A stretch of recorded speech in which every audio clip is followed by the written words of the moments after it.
What is the given problem?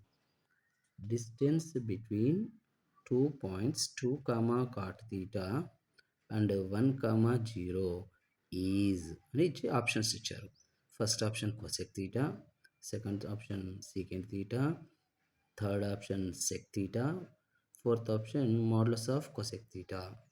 Distance between 2 points find out చేయండి అంటున్నారు. దాన్ని మనం ఫైండ్ అవుట్ చేద్దాం. దీనిని ఎలా చేస్తాము అంటే మళ్ళీ గివెన్ పాయింట్స్ ఇవన్నీ రాయాల్సిన అవసరం లేదు, ఎందుకంటే ఇది మనకు షార్ట్కట్లో రావాలి కాబట్టి. ఇది x1 y1, this one is x2 y2.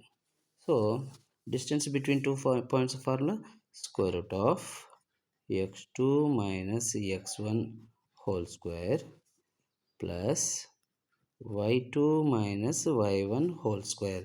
This is the formula for distance between 2 points. That means the square root of x2 minus x1. That means 2 minus 1, 1 square, plus cot theta minus 0. What is cot theta minus 0? Cot theta. Square mean will be cot square theta. 1 square means 1. 1 plus cot square theta cosec theta. Root value will be modulus. So modulus of cosec theta is the right answer. So fourth option is right answer.